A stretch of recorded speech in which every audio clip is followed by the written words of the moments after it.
this has the potential to be quite an epic day. I picked Sam, passenger seat, up from Nice Airport at about 11:30 this morning, and we're in a Subaru BRZ. Hopefully, in about 12 hours' time, it's going to be the first Subaru BRZ back in the UK. But we've got quite a long way to go before that.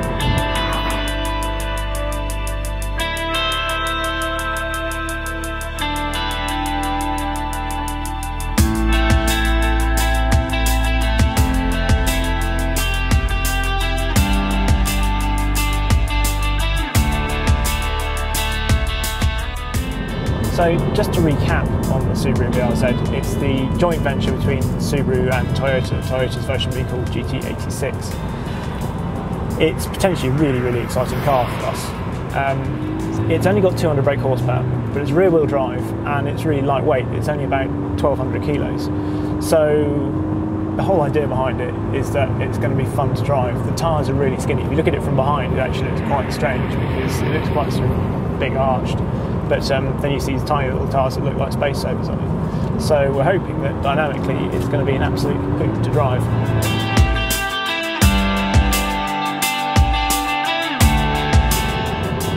Having only 200 brake horsepower is all well and good. And I admire the fact that you've got skinny tyres so you don't need as much power to have as much fun.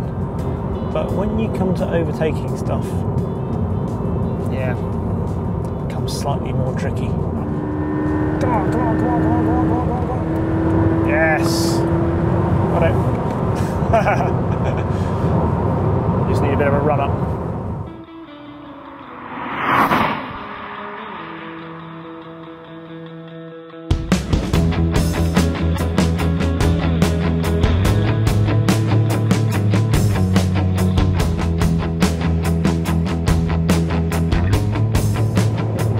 So we're now on the auto route, or péage, heading northwards. We've got a ferry booked for 2 AM. And what have we learnt about the BRZ so far? Well, at the moment it's sitting at just over 2,500 RPM, about 80 miles an hour. The engine, well, it's not great, I have to say. You think of a Boxer 4 engine, which is this is what it is. Iconic sort of Subaru sound, and it's really not there. It's a bit drony, if I'm honest. There's a bit of a sort of VTEC beat to it, perhaps right at the top, but that's probably being a bit generous.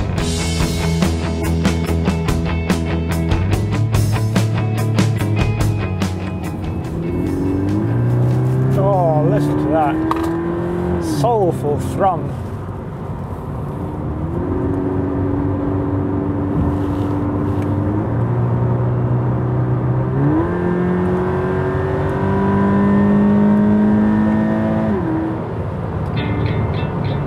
Not very musical.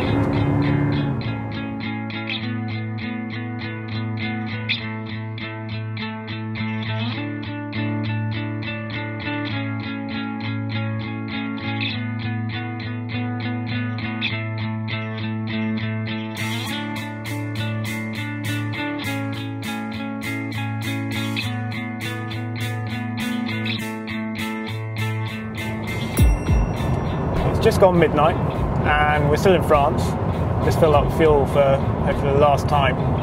I feel amazingly alright. I have to say, given the trip meter's reading somewhere over just over 720 miles at the moment, and it's quite a small car, BRZ. So I was thinking it could be a really quite uncomfortable and long journey, but it's not. You sit really low in the car. In fact, the whole centre of gravity of the car's really low. They banged on about it quite a lot in the press conference, but given you've got a Boxer engine, obviously that means you can sit that lower in the chassis, and the top of it's obviously lower. So the centre of gravity, they reckon, somewhere around your kneecap, which is quite impressive. But yeah, I probably look very tired. I don't look very good, but then didn't look very good when I started this journey.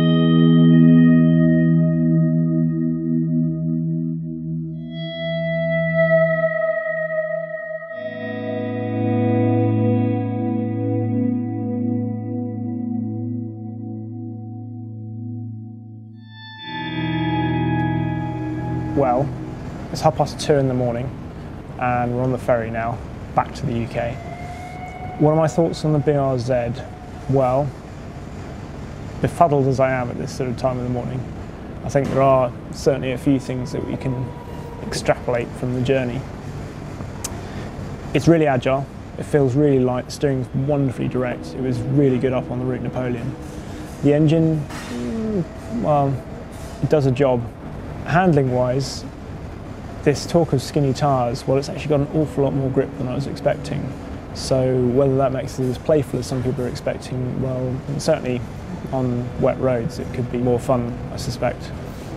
Anyway, it's certainly been a privilege to bring the first Subaru BRZ back to the UK, and all that remains now is to see how it stacks up on UK roads. Can't wait to find out.